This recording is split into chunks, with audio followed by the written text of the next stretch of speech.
ஓம் சாந்தி. பகவானுடைய குழந்தைகளாகிய நாம் அனைவரும் திடமான எண்ணமுடையவர்களாவோம். ஏனென்றால் நம்மிடம் அனைத்திலும் உயர்ந்த சக்தியாகிய மனோபலம் இருக்கிறது. நம்மிடமோ பரமாத்மா மனோபலம் இருக்கிறது. நாமே திடமான எண்ணமுடையவர்களாக இல்லை என்றால் வேறு யார்தான் இருக்க முடியும்?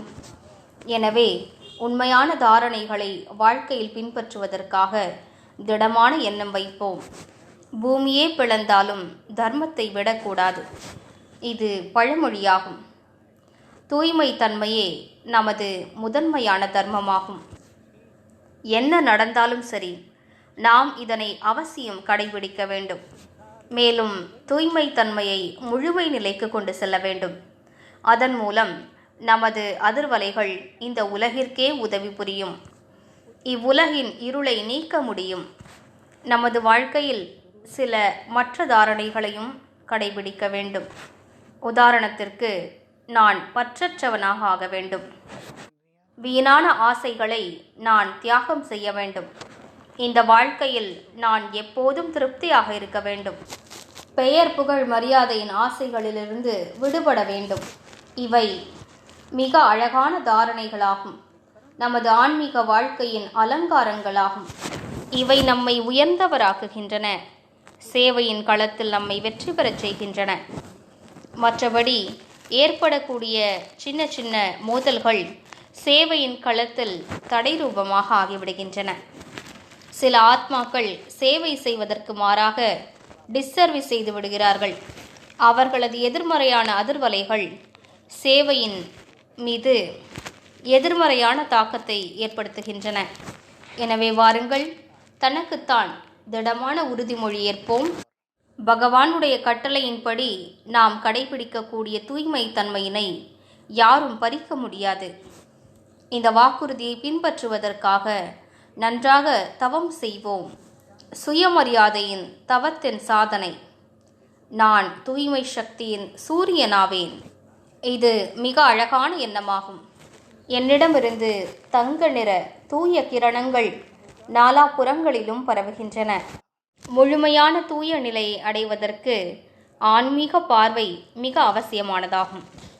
உடல் மீதான கவர்ச்சி மோசமானதாகும். நாம் தன்னைத்தான் உடல் மீதான கவர்ச்சியிலிருந்து விடுவிக்க வேண்டும். அதற்காக அனைவரது நெற்றியிலும் ஜொலிக்கக்கூடிய ஒளியை காண்போம். கூடவே சிந்தனை செய்வோம். இந்த உடல் மிகவும் தமோ பிரதானமானதாகும். தமோ பிரதானமான இயற்கையால் உருவாக்கப்பட்டதாகும். இந்த உடல் மீதான கவர்ச்சியோடு ஜென்ம ஜென்மங்களாக நாம் விளையாடி வந்தோம். விகாரங்களோடு விளையாடி வந்தோம்.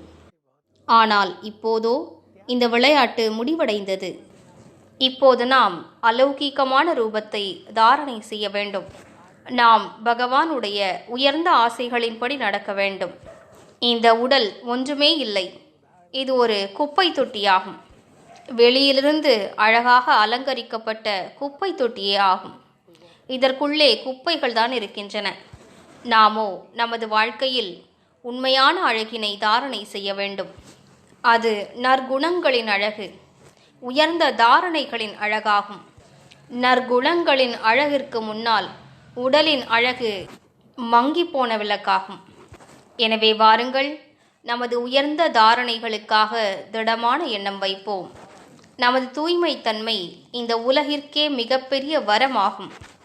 நமது தாரணை சொரூபமான வாழ்க்கை, நமது முகத்தில் ஜொலிக்கக்கூடிய ஒளி உலக ஆத்மாக்களுக்கு குறிக்கோளை காண்பிக்கும்.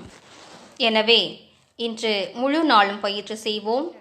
நான் தூய்மை சக்தியின் சூரியனாவேன். இந்த பயிற்சி செய்தபடி, அனைவரையும் ஆன்மீக பார்வையில் பார்த்தபடி தூய அதிர்வலைகளை பரவச் செய்து கொண்டே செல்வோம். அப்போது நம்மிடமிருந்து நிரந்தரமாக தூய அதிர்வலைகள் நாலாபுறங்களிலும் பரவிக்கொண்டே இருக்கும். இவ்வாறு இந்த அழகான பயிற்சியின் ஆனந்தத்தினை இன்று முழு நாளும் அனுபவிப்போம். ஓம் சாந்தி.